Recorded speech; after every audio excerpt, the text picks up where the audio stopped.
Tiningnan niya ang balita sa opisyal na website. Susuhulan ba ni Arya ang isang nangungunang multinational na kumpanya ng brilyante tulad nito? Ipinadala muli ni Naomi ang mga larawan ng pagsasanay at nagpadala ng mensahe. Hindi ako nagpunta para sumikat ngayon, gusto ko lang maging magaling na artista at umaasa na bukas ay magiging mas mahusay. Isang pangungusap lang. Napaka-positibo. Sinong mag-aakala na gagawa ng ganoon ang babaeng nagsabi niyan? Tiningnan ni Luna ang maraming walang utak na fans na nagyaya sa kanya at walang magawang isinara ang pahina. Ano ang iniisip ng mga taong ito? Ang mga taong ito ba ang hukbo ng tubig na binili ni Sunsan para kay Naomi? Ngumiti na walang pakialam si Arya. Ang sitwasyon ay nagiging mas kawili-wili. Pakiramdam niya ay napaka-interesante nito. Kung hindi sinabi ni Naomi at Hein, ginawa, wala siyang puso na tratuhin siya ng ganito. Ang dating ay baguhan din siya. Alam niya na kapag hindi siya sikat, kailangan niyang samantalahin ang bawat pagkakataon. Kaya naman, mas marami o hindi gaanong naiintindihan niya ang orihinal na intensyon ni Naomi. Ngunit ang kumilos ng walang kabuluhan ay labis. Walang dahilan si Arya para maging malambot ang puso. Bibigyan niya si Naomi ng isang napakalinaw na aral. Hinihintay din niyang kumilos si Snow. Kahit anong mangyari, hindi pa kakawala ng Sunsan si Arya. Sa mata ng labas ng mundo, ang ganitong uri ng brokerage agency ay tapat at nakakuha ng magandang reputasyon para sa Sunsan. Nang maisip ng lahat na binubuli ni Arya ang mga bagong dating, nagsagawa si Snow ng isang espesyal na pagpupulong sa internet upang linawin ang bagay na ito. Pagdating ng mga reporter, nakita nilang sobrang nakakatawa. Ang mga aksyon ng kumpanya ay nakakapinsala sa sarili. May nagmungkahi, hindi pa huli ang lahat para baguhin ang tagapagsalita ngayon. Personal na dumalo si Peter sa komperensya. Umupo siya sa stage at binuksan ang microphone. Isulat ang pangalan at media ng reporter na ito. Hindi ko gustong makita ang media na ito kapag naglabas ang aming kumpanya ng mga bagong produkto sa hinaharap. Pagkatapos, dumating ang security at niyaaya ang reporter na lumabas. Biglang tumahimik ang buong lugar. Walang makaalam kung ano ang susunod na sasabihin ni Peter. Gayunpaman, nagkaroon sila ng pakiramdam na ang sitwasyon ay magbabalik. Sa oras na ito, si Naomi ay nakaupo pa rin sa silid pahingahan, nakakaramdam ng kasiyahan. Akala niya ay sumikat na siya sa internet. Hanggat lumuluha siya, magiging sikat siya. Nakita ni Peter na tumahimik na ang eksena at pinindot ang mikropono at muling pinindot ang mikropono. Lahat, alam ko na dahil sa usapin ng aming pagpirma ni Snow sa tagapagsalita, nagdulot ito ng ilang kaguluhan. Muli, taos puso akong humihingi ng paumanhin kay Miss Arya sa ngalan ng kumpanya. Ang kapabayaan natin ang naging sanhi ng sitwasyon ngayon. Iminulat ng mga reporter ang kanilang mga mata at itinaas ang mikropono. Gusto ni Pedro ang ganitong reaksyon mula sa kanila. Pagpapatuloy niya, lahat ng klase ng balita sa entertainment circle. Pero ito ang unang pagkakataon na nakakita ako ng kasing bata ni Naomi. Ngunit siya ay may malalim na pag-iisip at maaari pang ang magpakalat ng mga chismis, paninirang puri at kwadro sa iba. Bakit sa tingin mo si Arya ang may mali? Hindi kaya ang pagiging bata ay isang kalasag para sa isang tao na gumawa ng mali? Pero Mr. Peter, inamin na ni Arya na nagbigay siya ng regalo kay Naomi. Nagbigay nga siya ng regalo, ngunit ang ibinigay niya ay hindi ang sirang kwintas at ang mga itim at puti na larawan na nakalabas online. Paano mo malalaman na hindi? Baka sadyang nagsinungaling si Naomi sa publiko. Lalong lumalim ang ngiti sa mukha ni Peter. Ang katibayan na inihanda niya ay ilalabas sa oras na ito upang makamit ang pinakamahusay na epekto. Ang kanyang boses ay narinig sa pamamagitan ng mikropono at stereo. Pinalibutan nito ang buong bulwagan. Sadyang nagsisinungaling siya sa inyong lahat dahil ang regalong ito ay ibinigay kay Naomi ni Miss Arya. Ito ang bagong pink na brilyante na kwintas ng season na ito. Heart of the Tihay ang pangalan nito. Ito ay opisyal na ilalabas sa bagong press conference ng produkto sa susunod na linggo. Sa madaling salita, maliban sa binigay na kwintas, walang sinuman ang maaaring magmay-ari nito. Ang dalawang larawan sa big screen ay nagpapakita ng larawan ng Heart of the EF sa kaliwa at ang selfie ni Naomi noong nakaraang araw sa kanan. Nakasuot siya ng Heart of the EF sa kanyang lig. Kung hindi niya natanggap ang regalong ito, paano niya ito maisusuot sa kanyang liig? Nagulat ang lahat sa tanong ni Peter. Pagkatapos ay nagpatuloy si Peter. Noong araw na iyon, personal na pinuntahan ni Miss Arya si Snow para humingi ng tawad. Pagkatapos naming magkasundo, hiniling niya sa aming kumpanya na ibigay ang regalong ito kay Naomi. Mula sa pagpili ng pakete hanggang sa pagbabalot nito, ako at ang aking katulong ang gumawa nito. Kahit na ang delivery staff ay internal na empleyado ng Snow. Pagkatapos na ayusin ni Arya ang endorsement deal, umalis siya sa kumpanya. Ang video na ito ay kuha ng surveillance camera sa labas ng kumpanya. Malinaw nitong naitala ang oras ng kanyang pag-alis. Pagkatapos noon, inilabas ang kwintas sa bodega. Pagkatapos ng packaging, ipinadala ito. Nakunan din ang monitoring video sa loob ng kumpanya. Isinagawa ito 30 minuto pagkaalis ni Arya. Nang i-play sa big screen ang video na sinasabi ni Peter, lahat ng kamera sa venue ay nakatutok sa screen.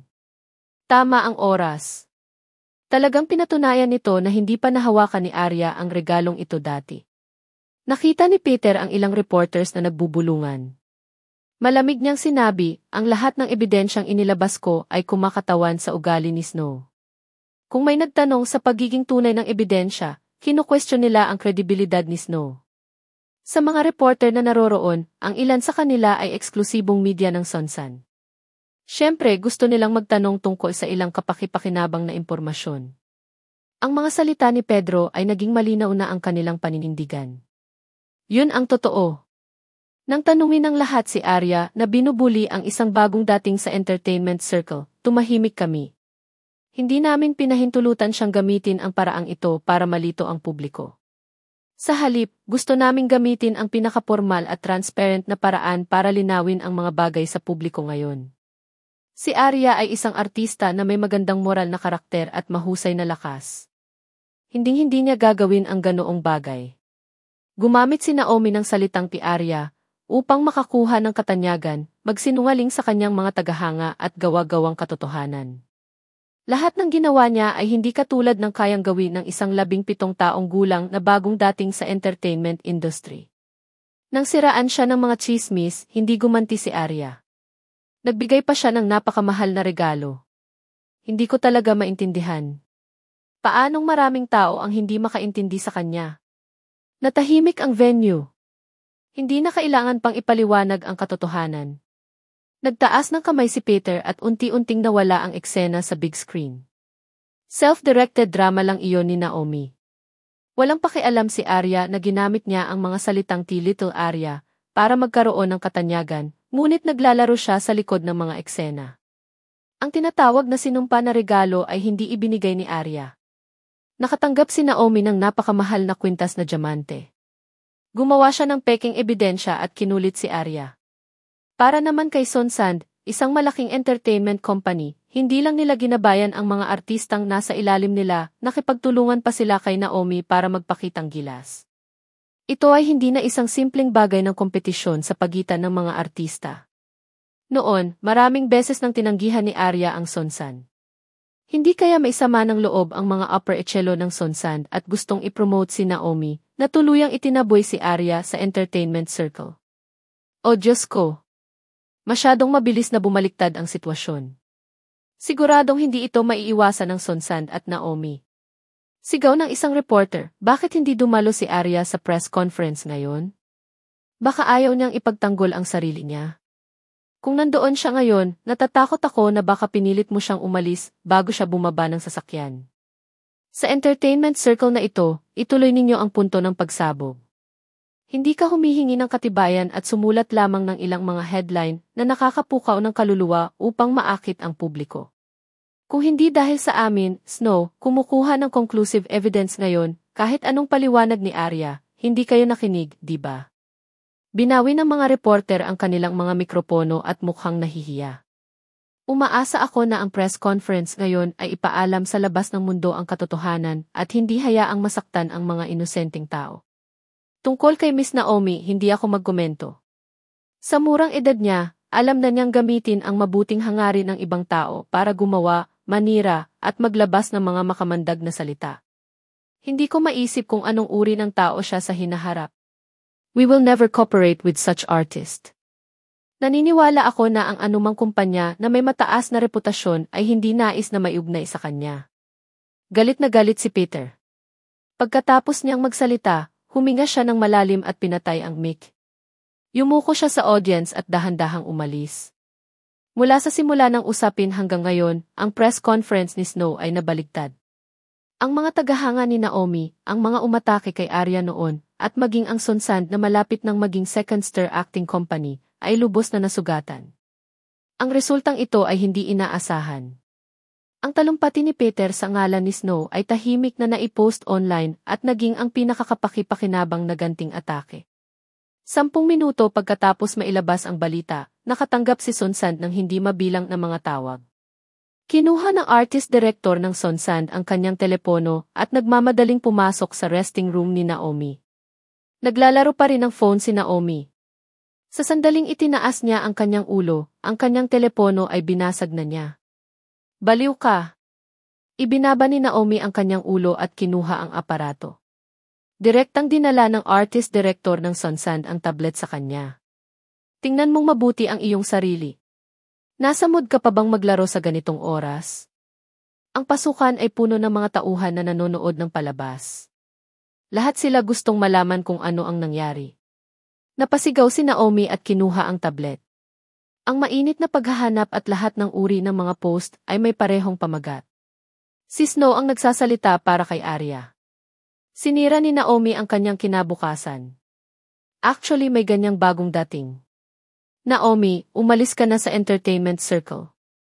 Ngumisi ang artist director. Ikaw ay isang taong na-recruit ng say. Oh. Kahit anong yabang mo sa kumpanya, lahat ay magbubulag-bulagan sa iyo. Sa pagkakataong ito, ang buong kumpanya ay nasira mo. Ako di. Hindi inaasahan ni Naomi ang mga bagay na magiging ganito. Napasandal siya sa kanyang upuan, ngunit ang kanyang mukha ay walang bakas ng pagsisisi. Patuloy niyang tinitingnan ang mga sagot sa ilalim ng mga thread. Lahat tayo ay mali ang pagkakaintindi ni Arya. Si Naomi ay isang scamming bitch. Napakawalang hiya niya. Gumamit siya ng luha para dayain ang kanyang mga tagahanga. Ano ang ibig mong sabihin sa maliit na Arya? Siya ay hindi karapat-dapat sa lahat. Si Arya lang ang kilala ko at susuportahan ko siya. Ang mga salitang ito ay walang awa na sumakit sa puso ni Naomi. Bakit nagawang sirain ni Arya ang kanyang plano nang hindi man lang umimik? Halos malagutan ng hininga si Naomi dahil sa galit at kaba na lumabas sa puso niya. Ginamit niya ang kanyang edad bilang kanyang payong at ngayon ay walang awa na inilantad sa labas ng mundo. Wala nang naaawa sa kanya at wala nang maniniwala sa kanyang mga luha. Dinala ng artist director ang kanyang mga tao at binalaan ang lahat na huwag lumapit kay Naomi o tumanggap ng anumang aktibidad para sa kanya. Ito ay dahil ang insidenteng ito ay nagdulot na ng napakasamang impluensya sa Sonsand. Napatingin si Naomi sa phone na itinapon sa lupa. Nangingilid ang luha sa kanyang mga mata. Hindi siya maaaring itaboy sa entertainment circle ng ganoon lang. Tumalikod siya at hinawakan ang kamay ng katulong sa likod niya. Ikaw ang katulong ko. Pumunta at gumawa ng isang pahayag at sabihin na wala akong alam. Pinalitan mo ang regalo. Ano? Natigilan ng katulong at napaatras ng isang hakbang. Hindi niya inaasahan na walang pagsisisi si Naomi at gusto niyang siya ang maging scapegoat. Bibigyan kita ng isang halaga ng pera. Impossible. Galit na kinalampag ng katulong ang pinto at umalis. Pakiramdam niya ay wala na talagang pag-asa si Naomi. Makalipas ang ilang minuto, nakatanggap siya ng mensahe mula sa hindi kilalang numero sa kanyang telepono. Huwag mong hintayin na isakripisyo ka ng Sonsand para protektahan si Naomi. Room 306 ng Red Tree Hotel, bibigyan kita ng paraan palabas. Hindi ito isinapuso ng katulong, ngunit narinig niya ang talakayan ng iba pang mga empleyado sa banyo, na nagsasabi na ang Human Resources Department ay naglabas ng kanyang impormasyon sa internship. Natatakot siyang masira ang kanyang kinabukasan sa bagay na ito, kaya dali-dali siyang sumakay ng taxi patungo sa Red Tree Hotel. Pagpasok pa lang niya ay may nakita siyang gwapo at tamad na lalaki na nakaupo sa sofa. Hello, ako ang manager ni Arya. Justin ang pangalan ko. Magalang napakilala ni Justin at inilahad ang kamay sa kanya. Kumpara kay Sonsand, dahil sa katapatan at sinseridad ng lalaking ito, nakapagsalita ang katulong. Yun ang nangyari. I'm sorry, pero wala akong magawa noon. Kung hindi ko ginawa ang sinabi niya, mawawalan ako ng trabaho. Ibinaba ng katulong ang kanyang ulo. Ayos lang. Kung ito ay sinuman, maaari nilang gawin ang parehong. Hanggat handa kang makipagtulungan sa amin ngayon, hindi ka namin papanagutin. Aayusin din namin ang isang kasiyasyang trabaho para sa iyo sa Aoray. Kinuha ni Justin ang business card niya at iniabot sa kanya. At saka, isa lang ang kailangan mong gawin. Isulat ang lahat ng sinabi mo. Kapag lumabas ka sa pintong ito, wala kang kinalaman sa Sunsan. Maaari kong ipangako sa iyo na kung ang Sunsan ay makatagpo ng problema sa iyo, ang Aoray ay tatayo para sa iyo. Ang katulong ay nag-alinlangan sandali, pagkatapos ay tumango, sige, tinatanggap ko. Matutulungan ng Aoray si Arya ng ganito. Makikita na napakabuti nila sa mga empleyado ng kumpanya. Sila ay mas mahusay kaysa sa isang maliit na kumpanya tulad ng Sonsand na hindi alam ang katotohanan para sa kapakanan ng mga benepisyo. Hindi rin niya kinaya ang mga kinikilos ni Naomi. Kung matutulungan niya si Arya ng ganito, maituturing itong paghingi ng tawad kay Arya. Nang matapos siyang magsulat, nagtanong pa rin siya, narinig ko na si Arya ay tila walang ahente. Kung may manager, baka walang ganoong malaking hindi pagkakaunawaan. Nanginginig ang mga mata ni Justin, magkakaroon siya nito sa hinaharap. Sa kabilang banda, malinaw na sinisiyasat ng grupong Dahwa ang background ni Naomi. 2 beses siyang huminto sa paaralan noong junior high school. Lumahok siya sa mga social fights sa high school. Nakialam pa siya sa pamilya ng isang real estate agent. Noong nakaraang taon, nahukay siya sa mga scout ng Brilliant Entertainment at gumawa ng bagong background na impormasyon para sa kanya. Malinaw na iniulat ni Martin. Walang ekspresyon ang mukha ni Allen. Wala man lang bahid ng galit sa mukha niya. Ipasa mo sa mga reporter. Lahat sila. Hindi niya talaga gusto kapag patuloy na ginagamit ng mga tao ang pangalan ni Arya sa entertainment circle. Kung si Arya mismo ay hindi nais na gawin ito, si Naomi ay hindi magkakaroon ng pagkakataong mag-debut. Yes, see you. Ese. Gagawin ko agad. Bilang karagdagan, mayroong isang bagong piraso ng balita dito. Kinuha ni Martin ang isang nakaprint na post, nakikipag-usap ngayon ang assistant ni Naomi para kay Madam. Maaari itong ituring na isang mabigat na martilyo. Si Naomi at ang Sonsand ay nawala ng salita. Maging ang mga internal staff ng kanilang kumpanya ay nagsalita. Pagkatapos ay hindi maalis ang mansa ni Naomi. Kung hindi nito nagustuhan ang mga kilos ni Aoray, si Justin iyon. Kumislap ang malamig na mga mata ni Allen. Manager lang siya. Kung naging agent siya ni Madam, magiging assistant ba siya ni Madam? Sa opinyon ni Martin, ang pag-unlad ni Arya sa Dahwa ay ang shortcut sa tagumpay. Umiti ng makahulugan si Allen. Hindi niya kailanman naisip na gumawa ng mga pagpapalagay. Bukod dito, naniniwala siya kay Arya na parang naniniwala siya sa kanyang sarili. Kung ang lahat sa mundo ay maaaring ipagkanulo siya, si Arya na ang huli. Sa sandaling ito, sumugod ang manager ng Public Relations Department. Pawis na pawis siya. Director Jones, masama. 1 oras ang nakalipas, nasugatan ang mga artista ng Dahwa Group sa base ng pelikula sa ibang bansa. Ipinadala sila sa ospital para sa emerhensyang paggamot. Ang production team ay iniimbestigahan ng pulisya. Natigil ang lahat ng paggawa ng pelikula. Ang mga naugnay na kumpanya ay kailangang pumunta sa pinangyarihan para sa interogasyon. Sa orihinal, maaaring nagpadala si Dahwa ng mga kinatawan mula sa mga kumpanya sa ibang bansa upang hawakan ito. Gayunpaman, ang pelikulang ito ay may kinalaman sa ilang Hollywood movie star at kumpanya. Kung hindi dadalo si Allen sa eksena bilang presidente ng Dahwa, makakaapekto ito sa mga kontrata ng pelikula sa susunod na taon. Kumuha ka agad ng tiket.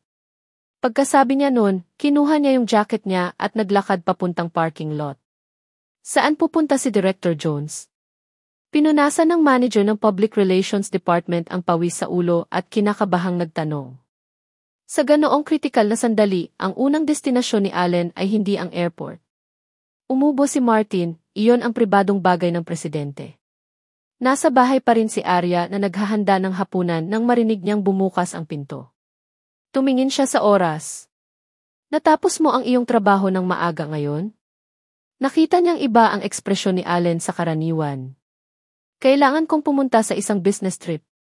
Hindi ko alam kung ilang araw ako babalik. Ingatan mo ang sarili mo. Kumunot ang noo ni Arya at ibinaba ang spatula. Kung gayon hindi mo makakain ang isda na ginawa ko ngayong gabi. Hinila siya ni Allen sa kanyang mga braso at nakangiting sinabi. Kakainin ko na lang sa susunod. Bumulong si Arya, bigla kong hindi gusto ang iyong pagkakakilanlan bilang presidente ng Dahwa. Bigla siyang may naisip, bumalik ka para kunin ang passport mo, di ba? Kukunin ko. Binitawan ni Allen ang kamay niya at uminom ng isang tasa ng tsaa sa ibaba. Nakita niya si Arya na kumuha ng maliit na maleta at nagpalit ng bagong set ng damit. Okay, pwede na tayo. Ikaw hindi alam ni Allen ang sasabihin. Sobrang nag-aalala ka sa akin. Hindi ko kayang pabayaan kang mag-isa. Tapos sabay tayong tumawid ng dagat. Umiti siya ng pilyo. Hinawakan ni Allen ang kamay niya na may malalim na pagmamahal. Sumakay silang dalawa ng sasakyan papuntang airport. Habang nasa daan, hiniling ni Allen kay Martin na mag-book ng dagdag na tiket. Siya ay hindi lamang isang artista sa screen, kundi pati na rin ang kanyang asawa. Sinamahan siya nito. Kahit saan man siya magpunta, basta mahawakan niya ang kamay niya, sapat na. Habang naghihintay ng eroplano, tumawag si Melinda para tanungin ang sitwasyon ngayon ni Arya. Sinabi rin niya na aayusin niya si Arya na lumabas sa Aura sa susunod na 2 araw. Director Carter, may mga urgent akong bagay kamakailan. Baka bumalik ako next week. Aayusin ko ito pagdating ng panahon. Kung gayon, hihintayin ko na lang na bumalik ka. Nagpahayag din ng panghihinayang si Melinda. Nakahanap pa siya ng magandang papel para kay Arya. Kinabukasan lang ang audition. Tila palalampasin ni Arya ang pagkakataong ito. Walang pakialam nang umiti si Arya, naniniwala ako na magkakaroon pa rin ng ganoong pagkakataon, ngunit may mga bagay na hindi maaaring mawala. Narinig siya ni Allen at mahigpit na naikuyom ang kamay niya. Binaba ni Arya ang telepono at sumandal sa balikat, gusto kitang samahan. Kung hindi, kahit na mag-audition ako, lagi kitang iniisip at hindi makapag-concentrate sa trabaho. Mrs. Jones, talagang kaakit-akit ka. Ngumiti si Allen at sinabing, maaaring nalason ako sa iyo. Ako ay isang uri ng mabagal na lason. Gusto kong kunin mo ito habang buhay. Masaya ako. Ang paglalakbay na ito ay upang makipag-ayos sa ilang kumpanya ng pelikula sa Hollywood. Kasama rin dito ang pag-imbestiga ng pulisya. Aktres man o asawa si Arya, tila hindi ito nararapat na samahan siya nito. Bakit hindi ako ang sekretarya mo? Hinila ni Arya ang shirt ni Allen. Pwede ba, Director Jones? Kumunot ang noo ni Allen. Kung may magandang sekretarya akong tulad mo sa harapan ko araw-araw, hindi ako makakapagtrabaho. Talaga? No wonder parehong lalaki ang assistant at secretary mo. Nagkunwaring kusa si Arya at mumuso. Mukhang kailangan kong palitan ng lalaki ang lahat ng empleyado ng Dahwa. Natuwa naman si Allen sa kanya. Ito ay dapat na maging isang napakaboring na paglalakbay sa negosyo, ngunit sa paligid ni Arya, ito ay naging isang kawili-wili. Marahil ito ang kanyang personal na alindog, kumikinang at gumagalaw. Sa sandaling ito, pinanghahawakan pa rin ng domestic media ang balita tungkol kay Naomi na humihiling sa Sonsand na bigyan ng paliwanag ang lahat. Sumabay sa agos ang Sonsand at nagsagawa ng personal na press conference para kay Naomi.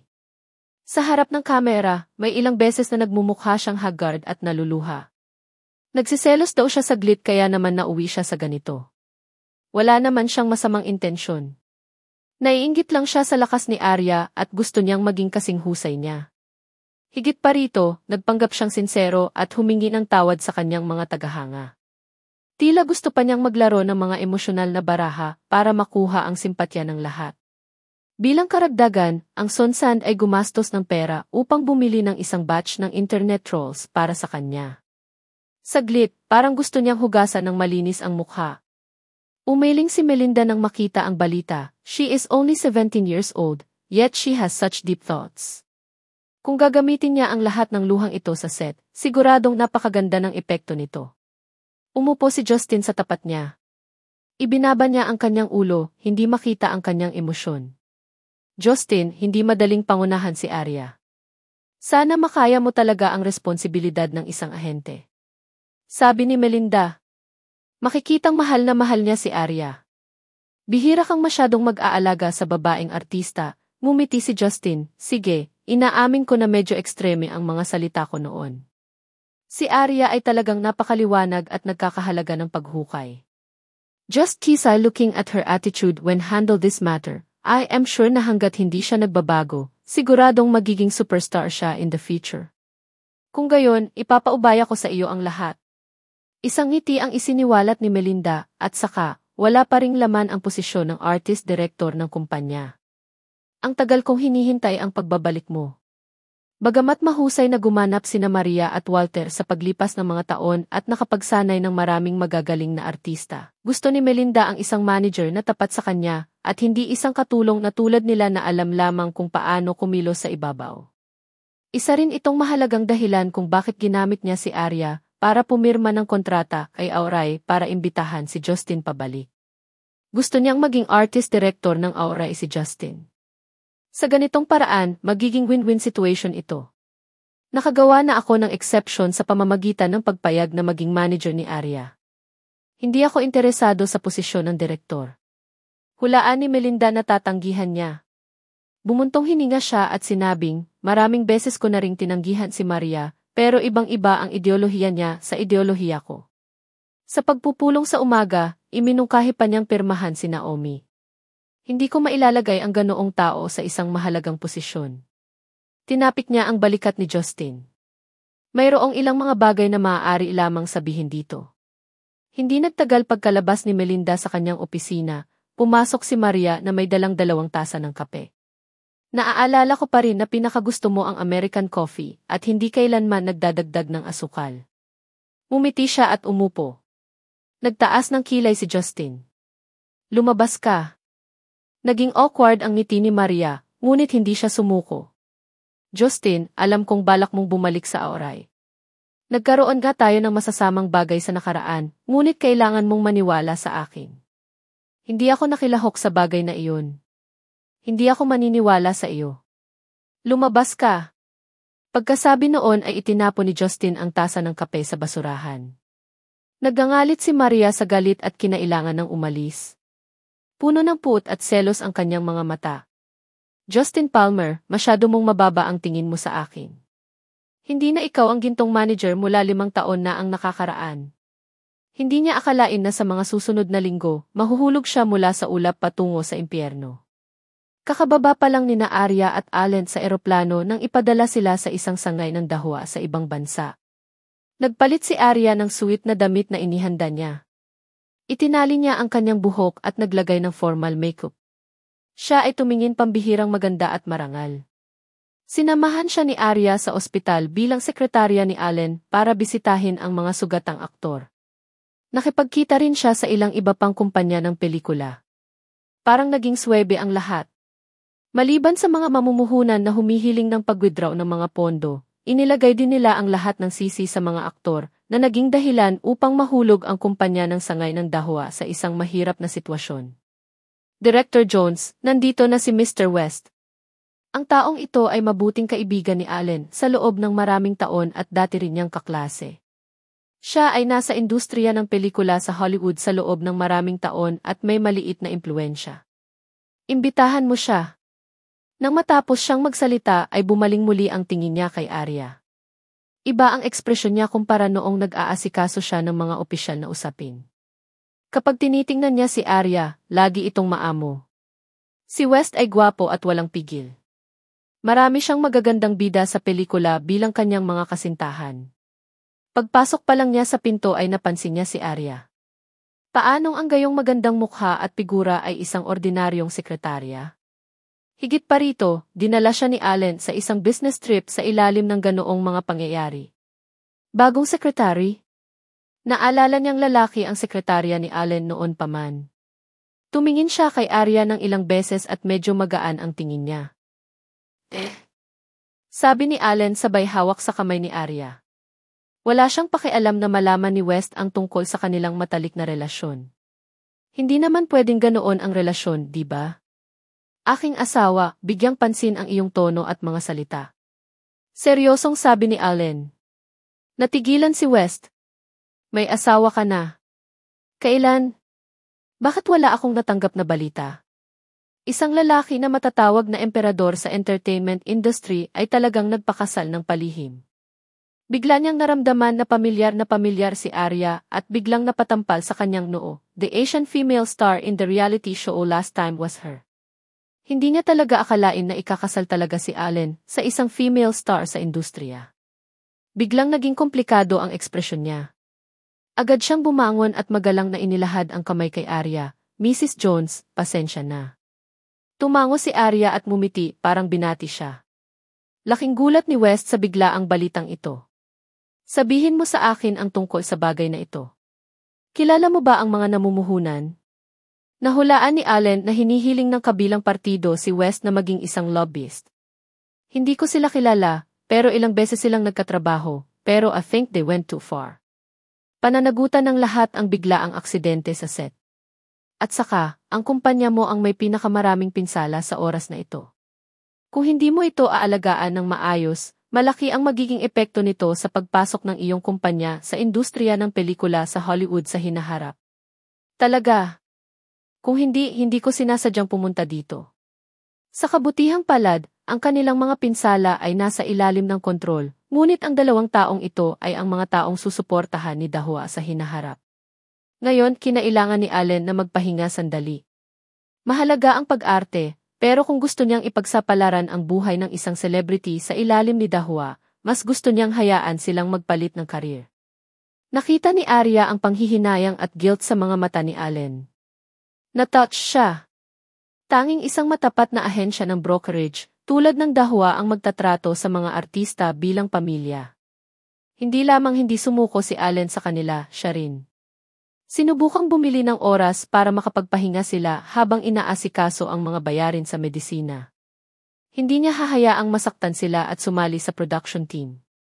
Mayroong ilang brokerage agency na maaaring gawin ito. Sana matulungan ninyo akong makipag-negotiate sa mga investors. Ang pangunahing kumpanya ng Dahua ang magiging responsable. Ang parusa ay hindi bababa ng 1 sentimo. Gayunpaman, kung gusto nilang talikuran ang responsibilidad at i-frame ang aking artista, aayusin ko ito sa pamamagitan ng legal na paraan. Hindi ako magpapakita ng awa. Tahimik lang si Arya sa kanilang pag-uusap, ngunit nang tumingin sa kanya si West ay bahagya itong tumango bilang paggalang. The rest of the time, parang tahimik na base ang magandang babaeng aktres na ito. Huwag kang mag-alala, naiintindihan ko ang ibig mong sabihin. Gagawin ko ang lahat para matulungan ka. Sana gumaling agad ang dalawang aktor. Mumiti si West at nakahinga ng maluwag. Bago makilala si Allen, hindi siya sigurado. Ngunit matapos marinig ang mga sinabi ni Allen, sa wakas ay gumaan ang pakiramdam niya. Kung hindi, sa impluwensya ng bagay na ito, siya ay kalagka rin dito. Mananatili pa ako ng ilang araw. Kontakin mo ako kung may problema ka. Matalim ang mga mata ni Allen. Umubo si West at nakangiting sinabi, dahil dinala mo ang hipag mula sa malayo, dapat bigyan mo ako ng pagkakataon na tratuhin ka ng maayos. Alam ni Arya na may magandang intensyon si West, pero sinamahan niya si Allen hanggang dito. Siya ay patuloy na nagtatrabaho sa loob ng halos 20 oras. Bilang karagdagan sa pagtakbo sa lahat ng paraan. Hindi maganda ang pakiramdam ko, sa susunod na lang natin pag-usapan. Ngumiti si Arya at hinawakan ang kamay ni Allen. Hindi na kailangang magtanong ni Allen. Alam niya ang iniisip nito, kaya magalang niyang tinanggihan ang imbitasyon ni West. Kung gayon maaari na lamang nating sabihin muli sa susunod. Si West ay nasa industriya ng pelikula sa buong taon at nagpakilala ng maraming babaeng kasama kay Allen.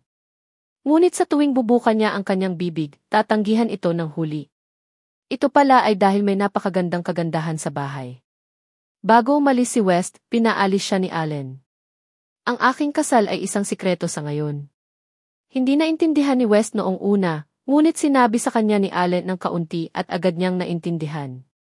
Papasok si Arya sa internasyonal na industriya ng pelikula sa hinaharap. Maaari nating pag-usapan ito pagdating ng panahon. Agad namang nangako si West na hindi siya magsasalita. Tapos na ba ang trabaho mo? Lumapit si Arya at niyakap si Allen. Nakasulat ang puso niya sa buong mukha niya. Ito ay naging isang mahirap na gawain sa pamamahala ng isang entertainment empire. Bakas din sa puso niya ang panghihinayang dahil wala man lang siyang maitutulong. Nakikita lang niya si Allen na tumatakbo sa ibang bansa. Wala siyang anumang koneksyon na makakatulong. Siya ay may isang napakabanayad na pakiramdam ng pagkawala sa kanyang puso. Ito ang pagkakaiba nila ni Allen. Ngumiti si Allen at niyakap siya pabalik, sanay na ako. Ngayong naayos na ang mga bagay, makakabalik na ako kaagad. Mahina niyang sinabi, pero naramdaman ni Arya na sinabi niya iyon dahil ayaw niyang mag-alala siya. Ang insidenteng ito ay kinasasangkutan ng ilang kumpanya. Ang bawat salita na sinabi ni Allen ay maaaring makaapekto sa kinabukasan ng Dahua. Ang negosyo ay parang battlefield, let alone acting. Kailangan kong maging responsable para sa mga artista ng Dahua. Ito ang bottom line ko. Pero huwag kang mag-alala. Basta nasa tabi kita, hindi talaga ako mapapagod. Tumayo si Arya sa kanyang mga tiptoes at marahang hinalikan ang mga labi ni Allen. Bumalik na tayo sa hotel. Nagugutom na ako. Nang sumapit ang gabi sa dayuhang lungsod na ito, sina Arya at Allen ay sumanda sa isa't isa sa balkonahe ng hotel at tumingin pababa sa night view ng buong lungsod. Sinasalamin ng red wine sa baso ang mga ilaw sa kwarto. Bahagyang inangat ni Arya ang kanyang ulo at tinanong si Allen, pagkatapos na maging matatag ang pinsala ng dalawang aktor, maaari na ba tayong bumalik sa ating bansa? Medyo nagdilim ang mga mata ni Allen. Kaka-check niya lang ng email niya sa phone niya. Dahil pinangangasiwaan niya ang mga kaayusan sa trabaho ni Arya, ipinadala sa kanya ang email ni Justin. I'm afraid not, binuksan niya ang email at ipinakita ito kay Arya. Hinihikayat ni Justin ang katulong ni Naomi sa pagsulat at hiniling sa kanya na magkusa na sabihin sa lahat na si Naomi mismo ang nagbago ng regalo. Kahit ano pa ang nangyari sa nakaraan, si Justin ay talagang isang magaling na manager. Mabisa niyang malulutas ang bagay na ito sa pamamagitan ng paggawa nito. Kung ganoon ay aprubahan mo siya bilang manager ko. Tumango si Allen. Kung ako ito, gagamitin ko rin ang pamamaraang ito. Sige, sasabihin ko kay Melinda. Basta suportado siya ni Allen, hindi siya tatanggi. Ngunit talagang umaasa siya na maaari siyang tumayo sa isang mas mataas na posisyon sa lalong madaling panahon at tulungan siyang makibahagi sa pasanin. Hindi niya hahayaang magtrabaho ng husto. Gayunpaman, gusto nilang bumalik ka sa bansa bukas at maghanda na ipahayag ang bagay na pumirma ka sa Aoray. Marahang hinaplos ni Allen ang kanyang buhok. Bumalik ka at hintayin mo muna ako, okay? Naintindihan niya ang pagkatao ni Arya, kaya pinalambot niya ang tono at sinubukang hikayatin ito. Hindi sumagot si Arya, bagkus ay inabot at niyakap pa ng mahigpit si Allen. Magpakabait ka. Napakahalaga sa iyo ng kontratang ito. Nagsumikat sila ng husto para kay Arya na maging artista ng Aoray. Tumango lamang si Arya at sumang-ayon, ngunit may bahid ng lungkot at pagkabigo sa kanyang puso. Hindi siya pwedeng nasa tabi ni Allen sa lahat ng oras. Wala siyang kakayahan at kwalipikasyon na makatabi ni Allen. Nagyakapan silang dalawa ng mahigpit sa gabi. Nang matibay ang kanilang pagmamahalan, mainit nilang sinakop ang isa't isa. Arya, oras na para umalis. Kinaumagahan, marahang ginising ni Allen si Arya. Naghihintay na ang sasakyan. Niyakap ni Arya ang liig niya at hinalikan siya ng malalim. Pagkatapos noon, nag-aatubili niyang binitawan ang kanyang kamay at buong-buong sinabi, ipangako mo sa akin na kailangan mong bumalik ng mabilis kung hindi ay mamimiss kita ng sobra. Bago sila maghiwalay ay natikman na ng kanyang puso ang sakit ng pananabik. Pinayuhan siya ni Allen at nangako ako na babalik ako sa tabi mo sa lalong madaling panahon. Ayaw ni Allen na umalis si Arya. Personal niya itong pinapunta sa airport bago magpaalam sa kanilang dalawa. Gayunpaman, ang lahat ng ito ay malinaw na nakunan ng isang kamera sa hindi kalayuan. Pagpasok nila sa airport, napakaloki ni Arya. Nakasuot siya ng sombrero at nakayuko ang ulo. Nakasuot din siya ng napakakasual na tela. Ngunit nang naghihintay siya ng eroplano, isang reporter mula sa China ang lumapit sa kanya. Miss Arya, hello. Ang kabilang partido ay isang binata. Napaka-fashionable ang suot niya at may ngiti sa labi. Gayunpaman, ang paraan ng pagtingin niya kay Arya ay napaka-unfriendly. Magalang na tumango si Arya. Ito ang business card ko. Ako ay isang reporter mula sa First Track News. May nakita lang akong lalaki na pinapunta ka sa airport. Boyfriend mo ba siya? Napakabagal ang tono niya. Pinagmamasdan niya ang ekspresyon ni Arya habang nagsasalita ito. Ang mausisa na tono na ito ay naging dahilan para hindi komportable si Arya. Pinigilan niya ang pagkabigla sa kanyang puso. Hindi niya alam kung ano ang kinuha ng kabilang partido at nanatili siyang mahinahon, malamang mali ang iyong nakita. Nang makitang hindi naguguluhan si Arya, ngumiti lang ang kabilang partido at naglakad palayo. Ang pagiging walang pakialam at kalmado ni Arya ay naging imposible para sa iba na lumapit sa kanya. Matapos mag-isip ng mabuti, napagpasyahan niya na ang reporter ay hindi nakakuha ng anumang tumpak na mga larawan. Kung kinunan niya ito, hindi ito magiging dahilan. Kaya lang, hindi komportable si Arya sa kanyang mga mata. Pakiramdam niya ay hindi madaling tanggalin ang reporter na ito. Tulad ng naisip ni Arya, iniisip ng reporter na iyon kung paano kumuha ng higit pang mga larawan. Pakiramdam niya ay dapat ang misteryosong lalaki ang kalaguyo ni Arya. Si Arya ay tila walang panggamot na dumi, ngunit sa kanyang pagbabalik, paanong walang umalalay sa kanyang likuran. Kung mahukay niya ang mabangis na materyal na ito, mayaman siya. Ano kaya ang mangyayari sa isang makapangyarihang diyosa tulad ni Arya matapos siyang malantad? Naniniwala siyang inaabangan ito ng lahat. Hindi huminto si Arya pagkalapag ng eroplano. Pumunta siya sa parking lot at sumakay sa kotse ni Luna at umalis. Anong mali? Hindi ka masyadong maganda. Pagod ka na ba? Nag-aalalang tanong ni Luna. Nang pinabalik ako ni Allen, nahuli siya ng mga reporter sa airport. Walang itinago si Arya kay Luna at sinabi sa kanya ang lahat. Nag-message na ako kay Allen. Dapat walang problema sa ngayon. Ang reporter na iyon ay walang anumang tiyak na ebidensya. Ang balita ay tungkol pa rin sa aksidenteng pinsala ng mga aktor ng Dahua noong sila ay kumukuha ng pelikula sa ibang bansa. Siguradong hindi alam ng reporter na iyon ang pagkakakilanlan ng Big Boss. Tumango si Arya, ngunit napakakomplikado pa rin ang kanyang emosyon. Naging iba na siya sa dati. Pagdating sa relasyon, siya ay mas makatuwiran at maingat. Pero na-in-love talaga siya kay Allen. Ito ay hindi pag-ibig ng isang asawa para sa kanyang asawa, ngunit pag-ibig ng isang babae para sa isang lalaki. Naakit siya sa liwanag sa katawan nito at hindi sinasadyang sinusundan siya ng mga mata nito. Hanggat nandoon siya, magiging matatag ang puso niya. Katulad ng pagkakataong ito, noong humiwalay ito sa kanya, kahit ilang araw lang, pakiramdam niya ay parang taon ang mga araw. Arya, nag-aalala ka ba na pagkatapos maihayag sa publiko ang relasyon mo sa amo, magkakasunod na problema ang magaganap? Naunawaan ni Luna ang karakter ni Arya at tinanong ang pangunahing punto sa isang pangungusap lamang. May isang bagay. Luna, tulungan mo akong suriin itong kumpanya ng pahayagan na tinatawag na First Track. Maingat na nagplano si Arya. Huwag kang mag-alala, ipaubaya mo sa akin. Harapin mo muna ang kontrata sa Aoray. Ipapadala kita kay Director Carter. Tumango si Arya. Ang radyo sa kotse ay nagbo-broadcast ng balita tungkol sa mga pinsala ng mga aktor ng Dahua. Hindi masama ang swerte ni Naomi. Nag-uulat siya tungkol sa Dahua sa lahat ng lugar. Maswerte siyang nakatakas. Lahat ng tao sa Dahua ay humahawak sa aksidente sa pagkakataong ito. Hindi pa nila inilantad ang dumi ni Naomi. Bilang karagdagan sa gawaing relasyon sa publiko ng Sonsan, halos walang balita tungkol kay Naomi. Walang sinabi si Arya. Wala sa bagay na iyon ang kanyang atensyon. Huwag kang mag-alala, siya ang say. Ng Dahua.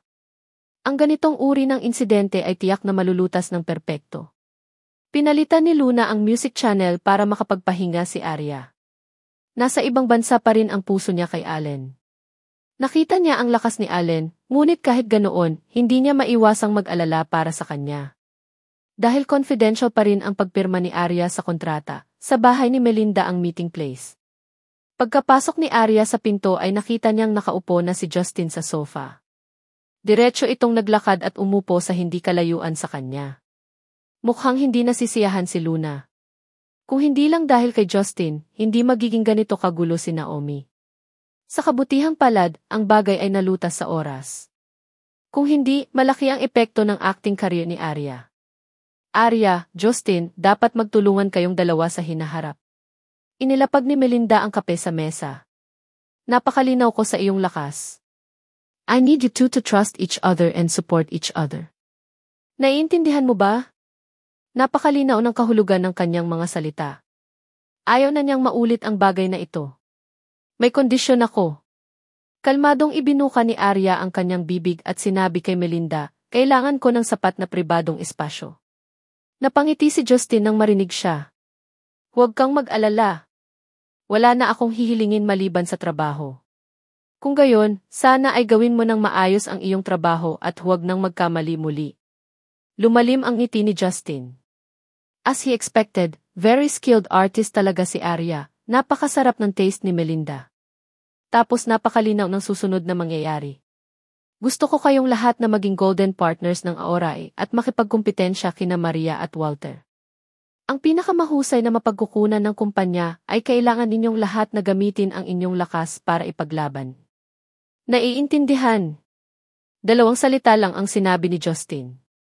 Dahil napagdesisyonan niyang maging manager ni Arya, nakapagdesisyon na siya. Kahit na hindi sabihin ni Melinda, tutulungan pa rin niya si Arya na makuha ang pinakamahusay na mapagkukunan.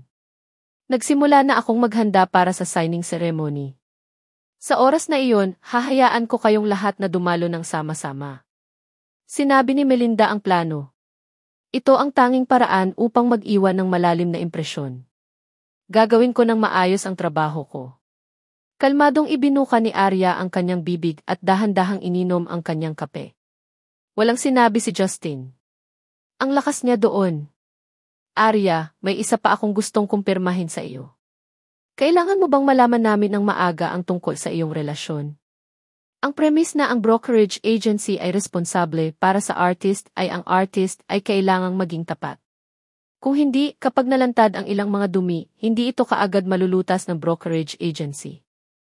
Maganda ang relasyon ko at nagkakasundo kami, pero hindi ko intensyon na isapubliko ito sa publiko. Diretsong sagot ni Arya. Natigilan si Melinda, nakakasiguro ka ba na hindi ito magiging dumi mo?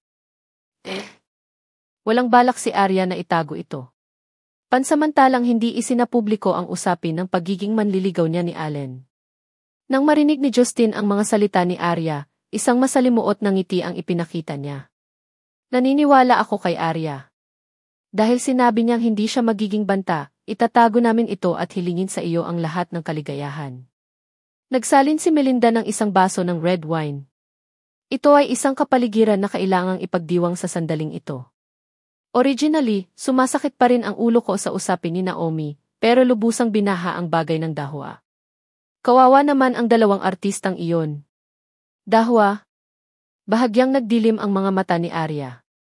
Matapos hawakan ang kanyang tasa, tahimik siyang humigop. Hindi matatawaran ang lakas ng Dahwa. Arya, naisip mo na bang maging artista ng Dahwa? Kung gusto ni Arya na pumunta sa Dahwa, hindi ba't isang pangungusap lang mula kay Allen? Tumingin sa ibang direksyon si Luna at hindi niya maiwasang mapangiti. Matagal na niya itong hawak. Kahit gusto ko, dapat may chance ako. Napakataas ng mga kondisyon ng kontrata ng Dahwa. Hindi basta-basta ngunit seryosong sagot ni Arya. Ngunit ito rin ang katotohanan. Maraming artistang katulad niya sa Dahwa. Ngumiti si Melinda at pinikit ang mga mata. Noong artista pa ako, gusto ko talagang pumirma ng kontrata sa Dahwa. Gusto ko rin talagang makilala ang lalaking iyon na nakatayo sa mga ulap. Si Allen ang tinutukoy niya. Hindi na itago ng tono niya ang paghanga kay Allen. Sayang nga lang at wala pang chismis sa paligid niya. Napakalamig niya kaya walang makalapit sa kanya. Palihim na sinulyapan ni Arya si Luna. Ayaw niyang magpakita siya ng sobra at hayaang makita ito ni Melinda. Mas lalo lang napayuko si Luna. Makalipas ang kalahating oras, lumabas sina Justin at Arya sa bahay ni na Melinda. Bilang manager mo, hindi ako magtatanong tungkol sa privacy mo, pero at least kailangan mong sabihin sa akin kung saan ka nakatira. Kung may problema man, sila ni Luna ang bahala sa isa't isa. Emerald International. Sabi ni Arya kay Luna, kukunin ko ang kotse niya. Bumalik ka muna. Wala siyang gaanong alam tungkol kay Justin, ngunit sa paghusga sa kanyang ekspresyon, tiyak na may sasabihin siya. Dahil napagpasyahan niyang gamitin siya, aayusin niya ang bagay minsan at magpakailanman. Ito rin ang dahilan kung bakit hindi kailangang mag-alala si Justin. Talagang napakatalino ni Arya. Hindi lamang siya talentado sa pag-arte, ngunit mayroon din siyang mataas na emotional quotient. Kung hindi na sana nanatili si Luna sa tabi niya ng napakaraming taon. Sumakay ka sa kotse. On the way, Justin took the initiative to speak. Noon, ako, si Maria at Walter ay magkaibigan, pero may nangyari 5 years ago. Ngayong nakabalik na ako, kalaban nila ako. Nakuha ko. Hindi na nagtanong pa si Arya. Babawiin ko ang utang nila sa akin, pero huwag kang mag-alala. Hindi kita gagamitin. Nabalitaan ni Arya ang nangyari 5 taon na ang nakakaraan. Alam din niya na kung hindi mararanasan ni Justin ang mga bagay na iyon, tiyak na magiging pambihira ang posisyon nito sa entertainment industry. Mabuti na lang siguro na siya ang manager niya. Ihanda mong mabuti ang signing ceremony. Talagang sulit ang pagsali mo sa Aoray. Tumango si Arya. Sa ilang mga paraan, siya, Melinda at Justin ay nagkataon. Sina Maria at Walter ay may napakataas na posisyon sa Aoray. Siya ay tiyak na paghihigpitan ng mga ito nang pumasok siya sa Aoray, ngunit gusto niya ang mga hamon. Gusto niyang ipaalam sa kanya kung si Maria at ang iba pa. Nagkaroon ng anumang mga trick sa kanilang manggas. Sa kabilang banda, si Allen, na malayo dito, ay nalaman din ang sitwasyon dito sa pamamagitan ni Luna. Bagaman si Justin ang magiging manager ni Arya sa hinaharap, ang taong higit na kailangan niya ay ikaw pa rin. Ngumiti si Luna at inamin, pero pakiramdam ko ang taong pinakakailangan ni Arya ngayon ay ikaw. Pagkatapos kong pumunta sa airport para sunduin siya, lagi siyang wala sa isip niya. Tinanong pa ni Melinda kung may problema ba sa relasyon. Hindi pa siguro tulog si Arya. Kumunot ang noo ni Allen at ibinaba ang telepono. Direkta siyang kumonekta sa video ni Arya. Sure enough, hindi pa siya tulog. Allen, tapos ka na ba sa trabaho mo? Mapaglarong humiti si Arya at tinignan ang gwapong mukha sa screen. Ikaw naman? Narinig kong sinabi ni Luna na nakilala mo sila ngayon. Nagkaroon ba kayo ng magandang chat? Narinig mo na kay Luna, bakit mo ako tinatanong ulit? Nagkwentuhan tayo ng maayos pero miss na kita. Hininaan ni Arya ang kanyang boses at sinabi sa mikropono, puno ng tukso. Agad na binuksan ni Allen ang website at nag-book ng pinakamabilis na flight pa uwi. Hindi niya kayang wala si Arya sa tabi niya sa bawat minuto. Napag-usapan na ang insidenteng ito at hindi siya makakadalo sa pulong bukas. Dahil miss na raw siya ng asawa niya, kailangan niyang magpakita kaagad sa harapan niya. Matagal silang nag-usap ng dalawa bago nila ibinaba ang video. Nakahiga si Arya sa malaking kama sa bahay. Naamoy niya ang pamilyar na amoy mula sa unan at kumot at unti-unting nakatulog. Ang pananabik at pagtitiwala niya kay Allen ay lumampas sa kanyang inaasahan. Kinaumagahan, lalabas na sana si Arya at sasalubungin ang direktor, ngunit pagkababa niya ng hagdan, narinig niyang may nagbukas ng pinto. Sa oras na ito, nagmamadali siyang bumaba at nakita ang taong pinakagusto niyang makita. Nakasuot siya ng itim at asul na windbreaker. Siya ay pagod na pagod. Nang makita niya itong pababa ng hagdan ay agad niyang ibinuka ang mga braso. Allen. Arya D. Sinigaw ni Arya ang kanyang pangalan at tumakbo sa kanyang mga bisig. Nagyakapan silang dalawa ng mahigpit. Bakit ka bumalik kanina? Bakit hindi mo sinabi sa akin? Gusto kitang sunduin sa airport. Ibinaon ni Arya ang kanyang mukha sa kanyang lieg at mahinang bumulong. Dahil na-miss kita ng sobra. Hinawakan ni Allen ang bewang niya at hinalikan siya sa labi. Dahan-dahan niyang dinidikdik ang mga labi niya at pinalalim ang halik ng pananabik. Mahal kita. Inilabas ni Arya ang 3 salitang ito sa pagitan ng kanyang mga ngipin.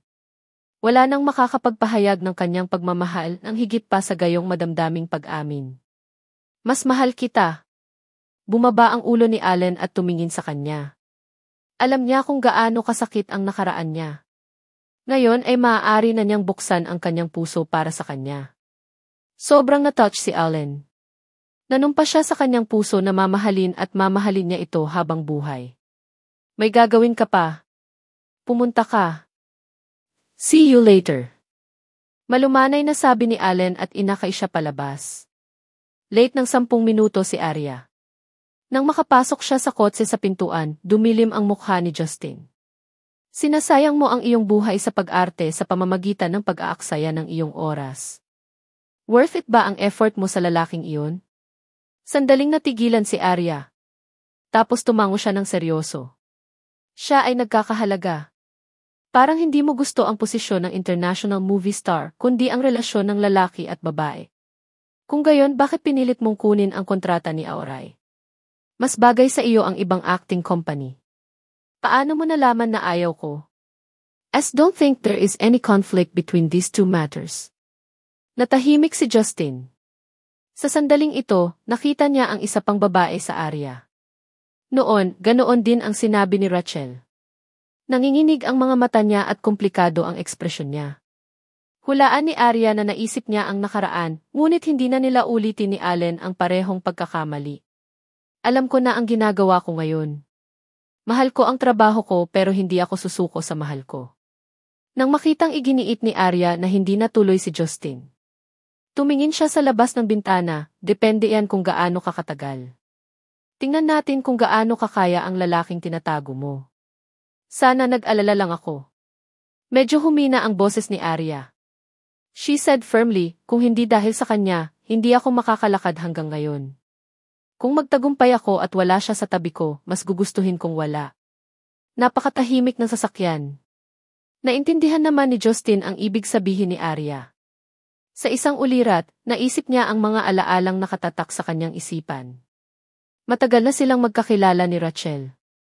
Nang malapit na siyang umalis sa bilog at ganap na nakatuon sa pagsuporta sa karera ni Rachel, ang kanilang relasyon ay nalantad nina Maria at Walter. Hindi naintindihan ni Rachel na gusto na niyang makipaghiwalay at nagkaroon sila ng malaking away. Rachel pagkatapos. Sa oras na iyon, hindi lamang stable ang kanyang emosyon. Kung matutuklasan niya ito ng mas maaga, hindi niya hahayaang mag-isip siya ng basta-basta na paalisin siya. Napakabilis, nakarating sila sa hotel kung saan matatagpuan ang production team. Magsisimula na ang pelikulang ito sa susunod na buwan.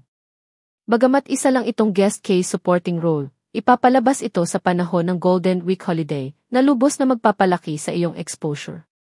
Ito rin ang pinakakulang sa iyo ngayon. Kung gagawin mo ang papel na ito at lutasin ang mga susunod na problema, magiging mas madali ito. Kailangang magkaroon muna ng matatag na paninindigan si Arya bago siya magpatuloy sa paglalakad ng mas mataas. Dahil ito ay isang trabaho, tiyak na makikipagtulungan si Arya. Ang inaalala ko ngayon, hahayaan din ni Maria ang artista niyang si Clara na ipaglaban ang role na ito. Isa pa, nariyan din ang dalagang-dalaga sa ilalim ni Walter. Lahat sila ay magiging kakumpetensya mo. Sa ngayon, ang pagpirma mo sa isang kontrata sa Auray ay hindi maaaring ipahayag sa publiko, kaya tayo ay dehado sa ngayon. Sa karagdagan, ang kanilang paraan ng pagkuha ng mga pagkakataon ay palaging napakababa, kaya ang labanan na ito ay hindi madaling labanan. Nakita ko na ito dati. Mahinang sagot lang ni Arya. Kaya lang kahit gaano pa kalakas ang kalaban, papatain niya ang kanyang paraan palabas ng kubkob. Si Justin ay lubos na nasiyahan sa pagtitiwala ni Arya. Napakatumpak ng kanyang hula. Nang huminto ang kanyang sasakyan sa entrance ng production team, nasagasaan niya sina Maria at Clara. Mumiti sila at naglakad palabas, kasunod ang isang assistant director. Parang napaka-harmonious ng usapan nila. Hiniling ni Justin kay Arya na manatili muna sa kotse. Pagkatapos ay lumapit siya at nagtanong, naayos na ba? Siyempre, bata at maganda ang Clara natin. Siya ang pinakamakapangyarihan sa mga bagong henerasyong bituin. Ang papel na ito ay pag-aari niya. Nandito lang kami para maging pamilyar sa kapaligiran ng paggawa ng pelikula. Malapit na tayong sumali sa production team. Kampante namang umiti si Maria at tumingin sa kotse ni Justin. Napansin niyang may tao sa sasakyan. Don't tell me nandito ka rin para magdala ng artista sa audition. Wala kang artistang maaalagaan. Iniimbestigahan na niya ito ng maigi. Ang pagbabalik ni Justin sa pagkakataong ito ay tinapos na ang kontrata sa kumpanya sa ibang bansa. Ang lahat ng mga artista sa kanyang kamay ay nanatili din sa orihinal na kumpanya. Masasabing isa na siyang walang laman na commander. Sino ang magagamit niya para labanan siya? Mukhang maganda ang takbo mo nitong ilang taon. Napaiwas ng tingin si Maria at sobrang hindi natural ang kanyang ekspresyon. Natapakan mo ang aking katanyagan at ginamit ang mga pamamaraan na itinuro ko sa iyo para harapin ako. Talagang bagay ka para sa linyang ito ng trabaho. Hindi ko maintindihan ang sinasabi mo. Marami pang gawa si Clara. Tara na. Buhayin pa lang ni Maria ang kanyang mga paa at maglalakad palabas nang pigilan siya ni Justin. Maghintay ka lang.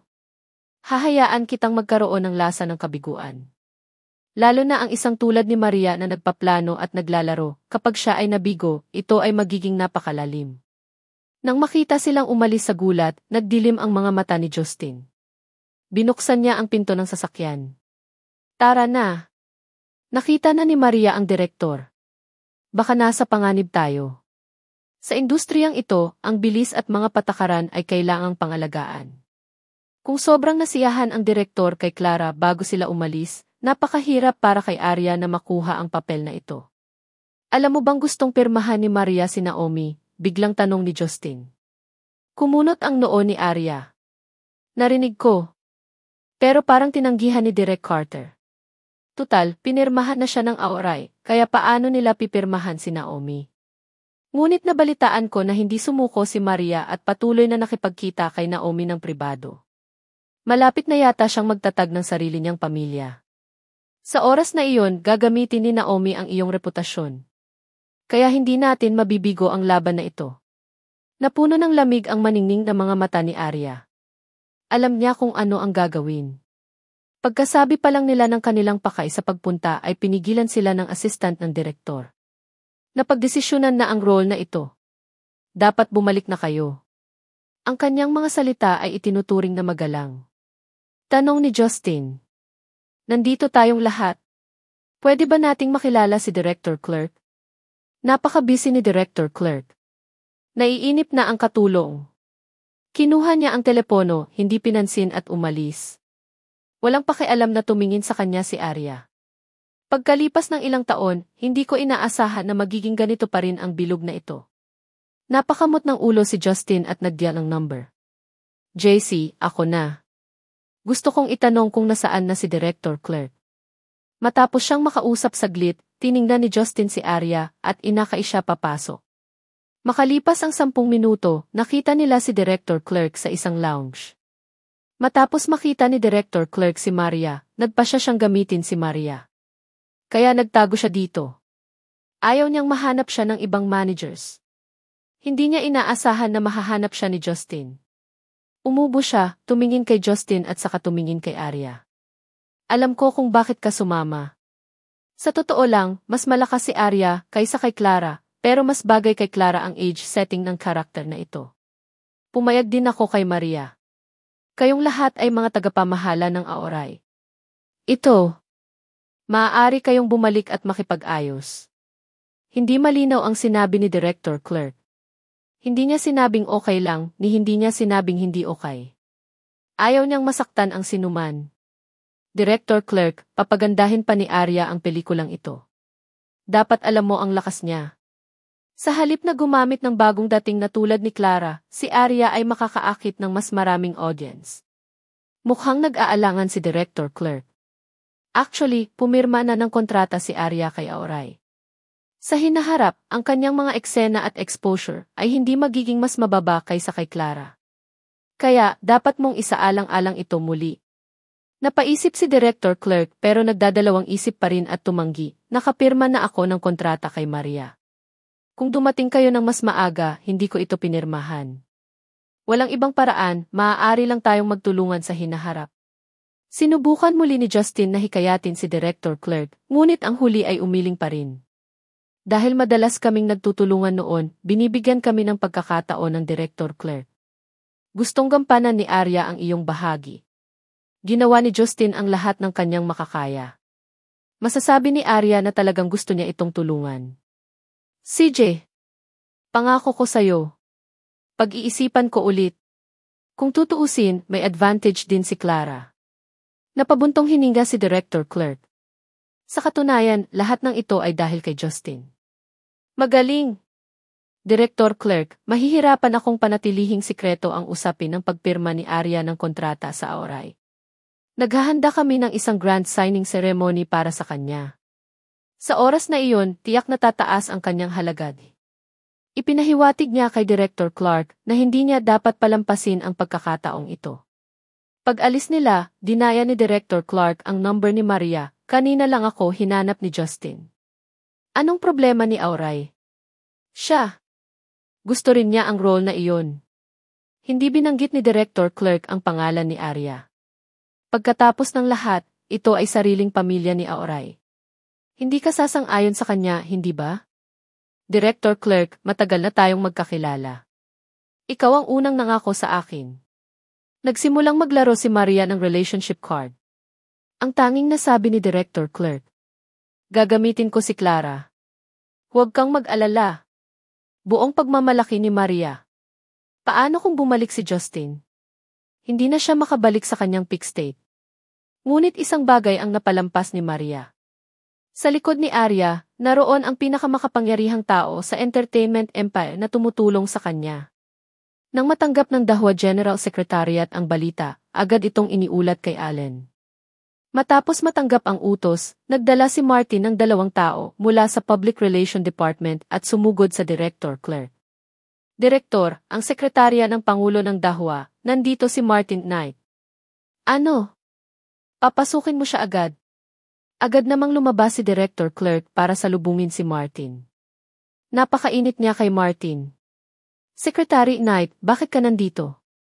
Ang subsidiary ng Dahua ay isa sa mga namumuhunan ng production team. Sanay na si Martin sa ugali nila. Alam niyang urgent iyon kaya agad niyang ibinuka ang kanyang bibig. May isa pa bang guest character sa production team na naghihintay na mapagpasyahan? Mayroon ka bang angkop na kandidato?